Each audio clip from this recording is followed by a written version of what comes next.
What's up, everybody? Disco Demonic Hydrophonic. How you doing? So lately I've been working a lot with Santa Muerte. I've been working with her off and on for a while. I think I showed on an over video of the tattoo I did on myself when I was in TDC.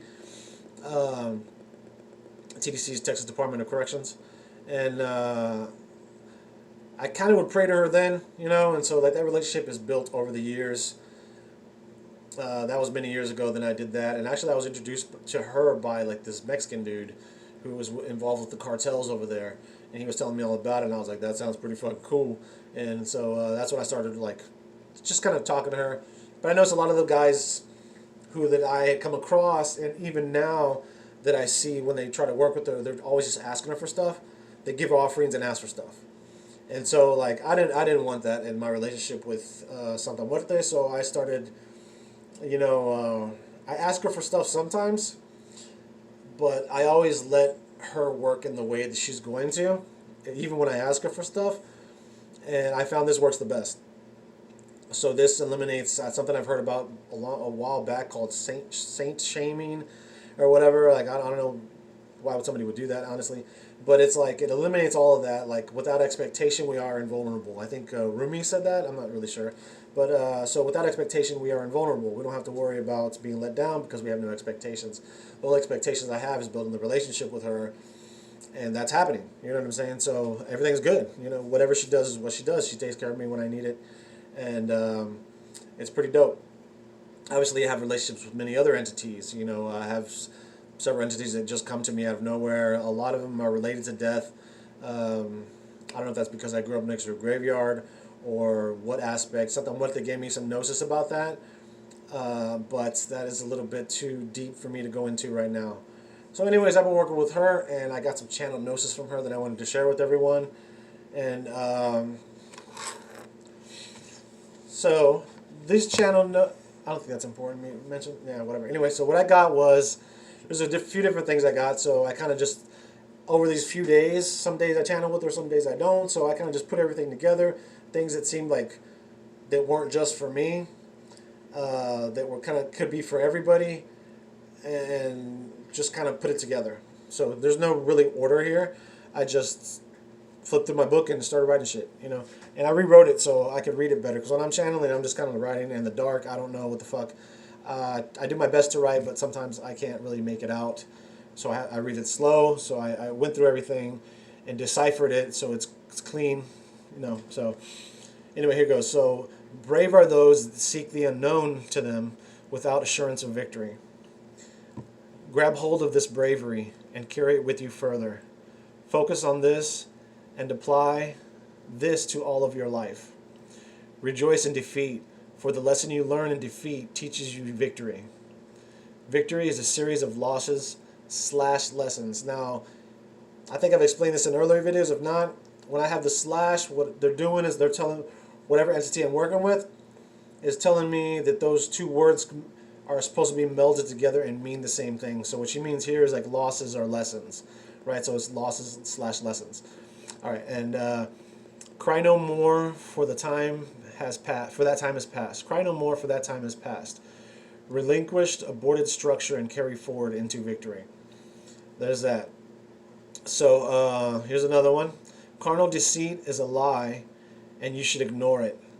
Now, what that tells me is like the lies that we tell ourselves, like we unmotivate ourselves. And let me read the rest of it. Sorry. Only use it as fuel and nothing more. Belittle yourself no more, for abominations are born from this. Now, basically, like whenever we belittle ourselves, we talk about it affects us in ways we don't even see. And this is what she means by abominations. It's pluralized because there's things happening in our mind, in our subconscious that are like just ricocheting off of stuff. Like within us is another universe. So all this stuff is going on, man, and it's like affecting us in ways that we don't even comprehend. It's like, the butterfly effect in our minds, in our subconscious, like in the universe within us. And like this small little negative thing could cause like a huge negative thing later down the line and at a time we don't even expect it. So what she's saying is don't belittle yourself. Don't let others belittle you either. Just always know that you are. And this is what like you can do. What you can do with this is write daily affirmations, or write an affirmation that you repeat daily, to kind of boost yourself up. So you're telling yourself like I have personal affirmations that I do. I have one affirmation that I do in order to remind myself of my path and like what I am in the universe and in my universe, because they both exist at the same time, right? And so there's that. And let me see if I need carnal deceit is a lie. So yeah, carnal deceit is a lie, and you should ignore it. Only use it as fuel. So ignore it. What she's saying there is like ignore it whenever it's going to bring you down. Like don't listen to it to bring you down. And this could probably come from probably why she told me them together, from the times whenever we tell ourselves that we're worthless or whatever. It could be coming out of those times, because in weakened states of mind is whenever all of that shit comes up. Our mental fortitude is weaker. We can, and let's say if you're working out and you're really pushing yourself, or if you're like deep in meditation and this little thought comes in your head and you're just like, you start doubting yourself, because you believe somebody said this is bullshit, or you told yourself that it was bullshit before you started your craft like 10 years ago or something, like you're fighting yourself mainly, all those things you implanted within yourself. So you're learning how to like get rid of all that shit. And the next one that I have here is carry the weight of the future as you step forward. So carry the weight of the future as you step forward. Now this kind of goes against what I learned when I first started in the occult, when I was studying kind of Buddhism with, I'm not a Buddhist. I don't consider myself a Buddhist. I've read a couple of Buddhist scriptures that sounded cool and I applied them to my life. One of them was, and I learned meditation through Buddhism. That's how I started, and so one of them was, to live in the past causes depression, to live in the future causes anxiety. So we must live in the now. Right? And this causes like it's supposed to make you peaceful. Well, so that's what, for me, that's what it does. Is creates peace. You just live in the moment now. So when you're applying this to your meditations, if you're not really proficient in meditation, you can apply this to your meditations to where like you just focus on what's happening right this second, like just what's around you. You know what I'm saying? Instead of like all this other bullshit, like because it's just so much stuff comes in, and so. As you can see, carry the weight of the future as you step forward. Can sound like it's contradicting that. However, as you step forward is the part that I think is the most important part, because this is also how I've learned how to motivate myself when I don't feel like doing something. Let's say for me, I'm an artist, and I'm about to show you some art here in a little bit that I'm working on right now. And sometimes if I don't feel like drawing, I think about the piece that I'm working on or something that I could work on, and start thinking about how it would look. And the more detail that I go into, like, oh, I can have this here, the more I'm into it, right? Not like thinking of the hours that we put into it. Think about the art itself, or the thing that you're making itself, and that's what motivates me. And I went through a time in my life where I would wake up and I would think to myself, like, what is it that I want from my life? And let's say if I wanted to be like a famous musician, the thing that I would do is, like, what can I do right now in order to reach that phase at some point? Because obviously it can be discouraging, because a lot of us want instant gratification. So we think to ourselves, like, I want this now, how can I get this right now? Sometimes you have to get a little bit of it right now, so like one thing you can do is like practice some scales. I play guitar, so instead of like, oh, I gotta join a band and become famous, like that could come later, or at the same time you could be doing that. But one thing you can for sure do is grab your guitar and start practicing some scales. Or if you don't have a guitar, get a guitar. Or if you want to play another instrument, play another instrument. And just practice and figure out ways to get better at what you're doing while you're progressing at this, while you're trying to get into bands or whatever, like stuff like that is what you can do. Like, just think what you can do at this moment, like right this second, and that would motivate me to get out of bed. When I was going to college for graphic design, that's how I would do it.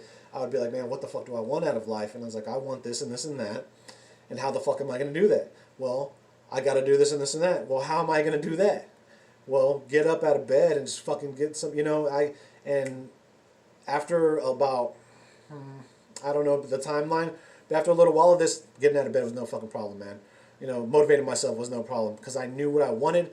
I saw the future, and I knew that taking the steps now. So it's kind of like living in the moment while living in the future. So that's what I think she's talking about as you step forward. And another one I got, I actually posted this to Facebook. I got a lot of good responses, or should I say we, because she gave me this gnosis, is that you deserve what you manifest, so manifest what you deserve. And you could take this all kinds of ways. What she wanted me to tell everybody was, if you don't think you deserve it, you're not going to manifest it. You're not going to, if you have to believe that you fucking deserve this shit.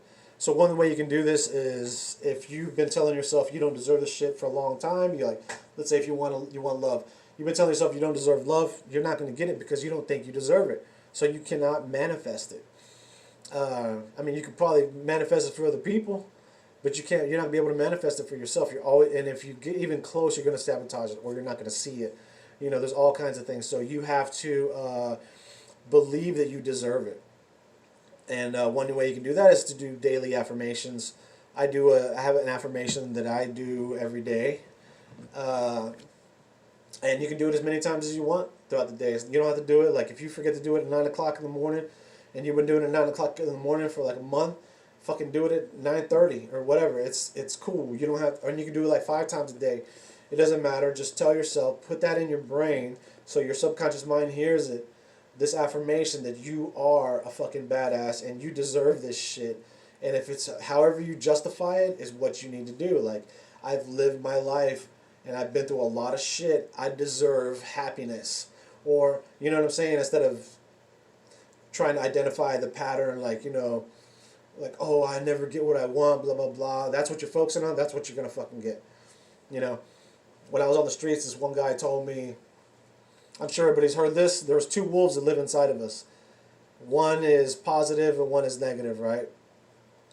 And this is a very basic way. I forgot his exact words. They were pretty awesome. And he told me the one that you feed is the one that grows the largest. So if I feed the wolf that's like negative, always thinking bad about myself, I'm gonna think bad about myself. And if I feed the wolf that's like positive and like always gonna be like, well, fuck it, I can do this, I can do that, I deserve this, I deserve that. That's the one that's gonna get stronger, and that's the one that he's gonna overpower the other wolf. You're gonna starve the other wolf. And so, thank you for watching. Hopefully, something I said made sense to some people and helped you out, man. Take it easy.